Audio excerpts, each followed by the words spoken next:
Mr. Gilbert. Thank you. Thank you all for being here. I would tell you the first thing that really excited me about this opportunity as I began to do my research on the University of Southern Mississippi was Dr. Rodney Bennett. I'd heard so many great things about him from my colleagues at the University of Georgia and knew that Dr. Bennett was very supportive of athletics.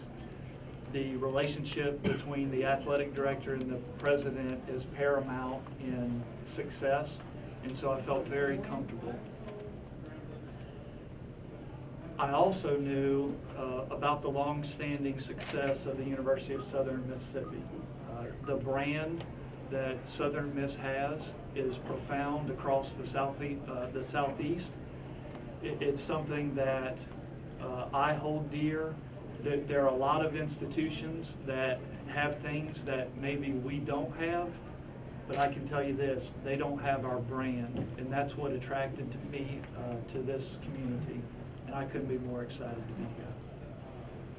Okay, questions for either Dr. Bennett or Mr. Gilbert today. Again, if you would, identify yourself, who you're affiliated with, so they can get to know you.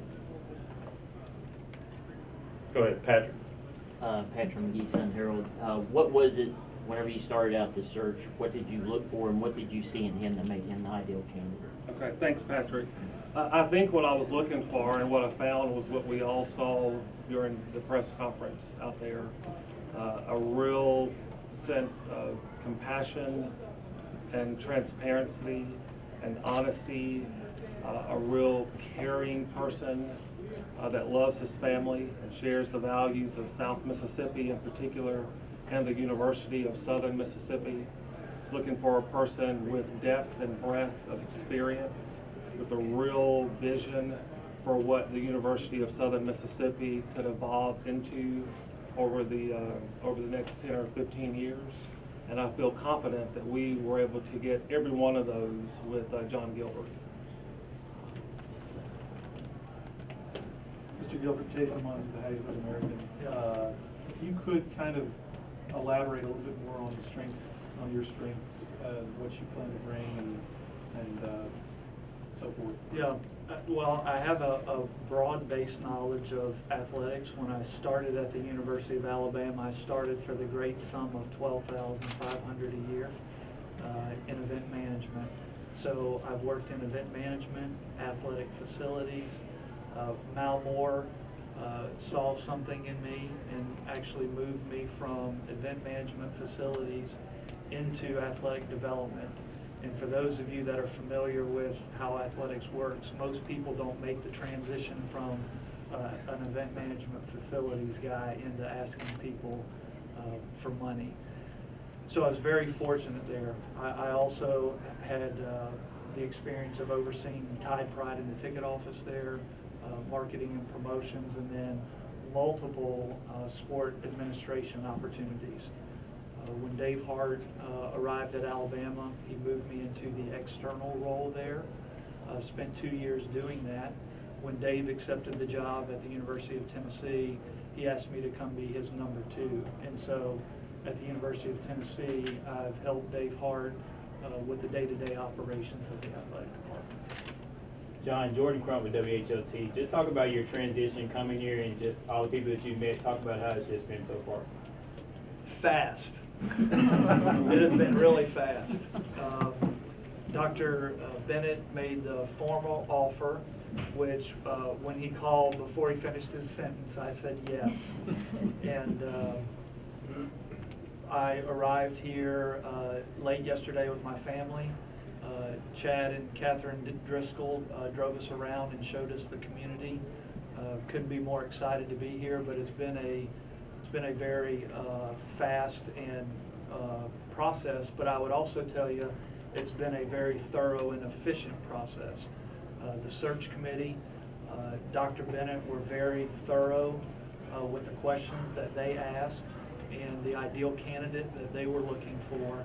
And so while he did move with some speed, I would tell you it was very effective and efficient. Yes. John. sorry, John. Everybody call me John. You mentioned the brand, and Dr. Bennett is Right. the primary driving factors behind your taking this job. But what made this the right time, the right opportunity for you in your career? Well, I think to take that a step further, I was really looking for cultural fit as well. You know, there are a lot of places that are great places to be an athletic director, but I really wanted to make sure that I was a cultural fit, and really more so that my family was. I have a long history of knowledge of Southern Miss and its athletic programs. I was in the stands in 1989 when Southern Miss defeated Florida State. I was at Legion Field in 2000 when Jeff Bower's team defeated the Crimson Tide. And so I saw those programs. You know, I was in college during that victory over Florida State. So I saw that up close and personal. I saw what a passionate fan base it was. And a lot of those things you can't generate. There are schools that can't generate the fan base, the excitement, and the tradition that we have. And that's really what led me here.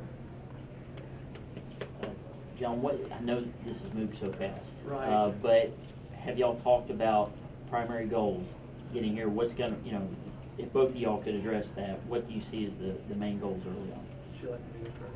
Please. We talked obviously about resources, having a sustainable budget, what that looks like programmatically, while also trying to, fund championship performance. That's really what you want to do when you have an athletic budget. We want to fund teams to compete. We talked about, excellence inside and outside of the classroom. We talked about engaging the community.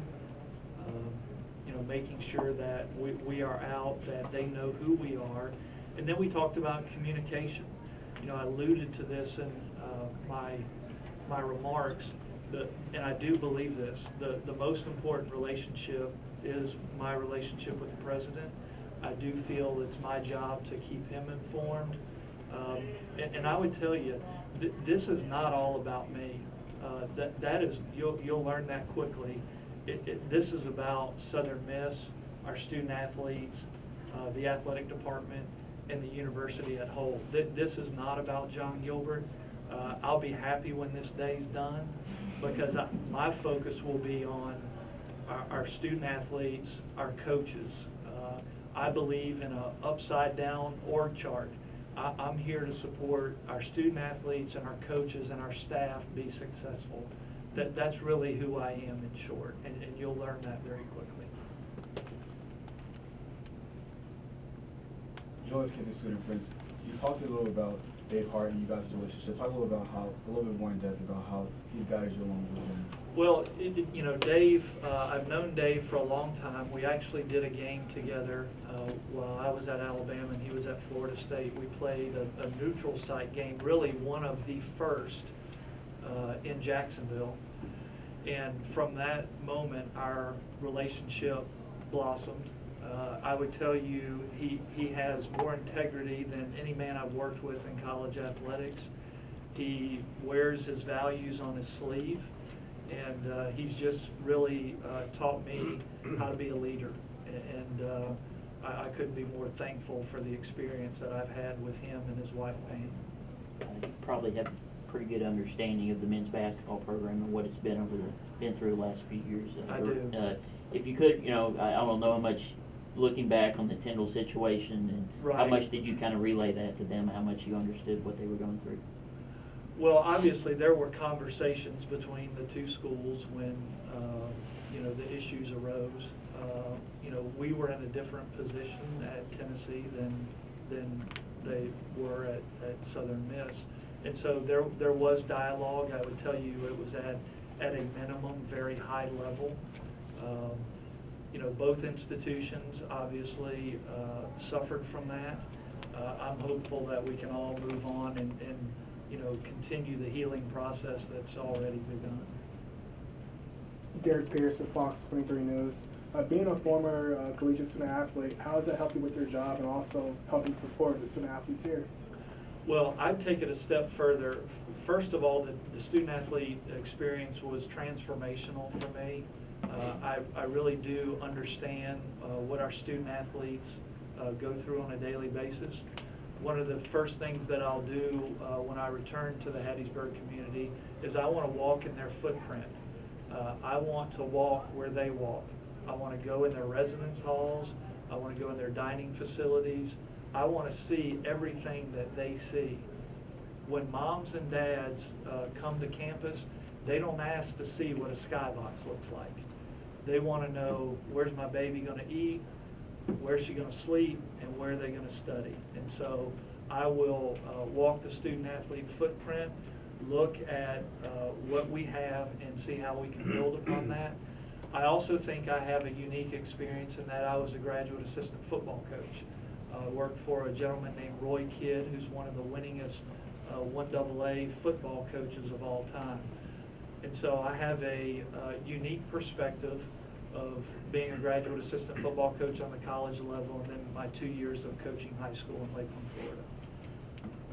Dr. Bennett, question for you. Laney Dixon, BigOldNation.com. You talked a little bit about putting the profile together for the for the potential candidate. Could you give us a little insight about what that profile entailed and how Mr. Gilbert fit in? I think from the President's office, I focused on three primary areas, as was mentioned a minute ago. One was the budget and making sure that there was a sustainable budget process that will lead us into the future. Of course, John checked that box without an issue.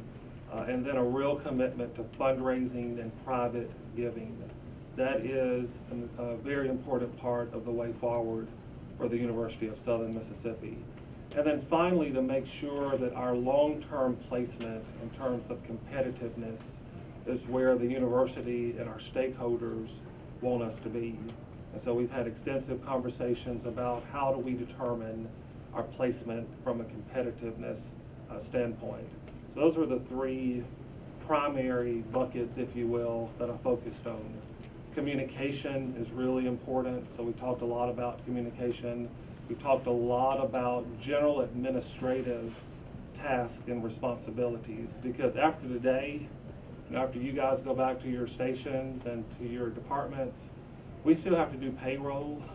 We still have to schedule, things that happen, games that happen. We still have to order carpet and paint and cleaning and all the things that just make a university and a department run. So I was really focused on who John was as an administrator and how on a daily basis he would connect the dots to make sure that we were compliant with the laws of the state of Mississippi, with policies for the institutions of higher learning, and with the practices of the University of Southern Mississippi.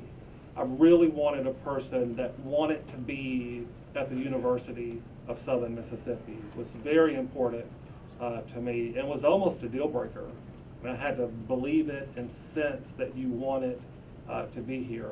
And then I wanted a person that had compassion, that connected with people, that was transparent, and maybe not a corny kind of way, but you could see their soul. You could understand who they were.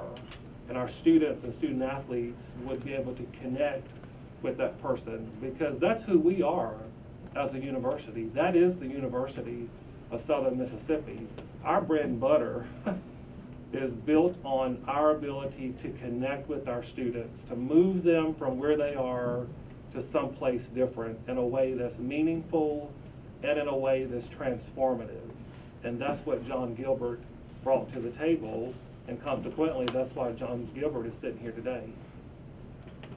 John, I know it's a different challenge here in terms of resources and generating revenue. Right. How do you plan on making changes here to really improve that situation? Well, I really don't think the processes are any different. When we arrived at Tennessee, we were under some financial constraints there. Now, I understand that's all relative, but as far as where they were in the Southeastern Conference, that they were on the lower end financially. And so I'll go about the process the same way. We'll do it inside out. And what I mean by that is we'll look internally to make sure that our organizational structure is aligned. We'll make sure that we're efficient in how we're spending those dollars. And then we'll do a deep dive on what our mission is. I want to make sure that from a mission standpoint that we're all speaking the exact same thing, and that as we go out and convey what we're doing inside the athletic department, that we're all conveying the same message. And so I think you have to do it that way in order to present yourself to those individuals with resources that want to invest in your program. Dr. Bennett, going from obviously Mr. McGillis to Mr. Gilbert, how important is a personal relationship to have with your athletic director? Well, I think it's paramount, and Mr. McGillis and I had a great relationship, and I actually said to Bill when I hired him that my intention was to only have one director of athletics during my tenure here. I've said before, I don't know if any university president will serve as long as Aubrey K. Lucas served. That was a long time to be the university president, but I felt like that Bill and I would be here for as long as I was going to be here. As we all know, Mr. McGillis received a wonderful opportunity to move back to the West Coast and sort of reconnect with his family and join a university that supports his Catholic tradition. So you can't blame a guy for that. And so as I've transitioned into Jon, we almost immediately, I felt like, had an amazing chemistry. And I look forward to building upon that chemistry for a very long time to come. Mr. Gilbert, where do you stand on, I mean, obviously there are renovations in progress and plans to make the university, I guess, a little more renovated. Where do you stand on the progress that they have made and the future progress to come? Well, when I drove around campus yesterday, I was really excited. I thought the campus looked great. I thought the facilities were very clean, and I'll take the process of meeting with our staff and our coaches, do an assessment to determine what our needs are and what the priorities are moving forward. Specifically, Reed Green, things like that, and how they're being renovated. Yeah, I'm aware of Reed Green with relation to the study that was done. Dr. Bennett and I did not do a deep dive on what that was. Obviously, we know that it's an issue and needs to be resolved, and we'll look at exploring what our options are on that. Got time for a couple more. Tim Doherty with WDAM TV. A couple of quick questions. What is the athletic budget these days for the University of Southern Mississippi? And also, there was no information regarding the contract or what the salary will be at this time. Right. Our budget is plus or minus $25 million annually. We hope to grow that in significant amounts as quickly as we're able to do that. And obviously, the university will follow all of the stated rules and regulations for the state of Mississippi and IHL in terms of making Mr. Gilbert's contract available to the public. Jeff Hager, WXXD News 25 on the Gulf Coast. Whenever you hear Dr. Bennett say, right person for the right time, what does that mean to you? It means I'm fortunate. It means that I'm lucky and I'm excited to be here. One more? Anybody got one more? What was it like for your first Southern Miss to the top, champ? It was good. I practiced a few times last night, and I was hoping that the first one went off well, because it's hard to get a second impression. Guys, thank you very much for being here. Welcome again to Mr. Gilbert, and thank you, Dr. Bennett. Great job with the search and the search committee. Great job by the search committee. Thank you, guys. We look forward to seeing you, I guess, next at Lady Eagle basketball on Thursday night and Saturday. So thanks for being here, and again, thanks to all you do for Southern Miss. Thanks for being here. Thank you.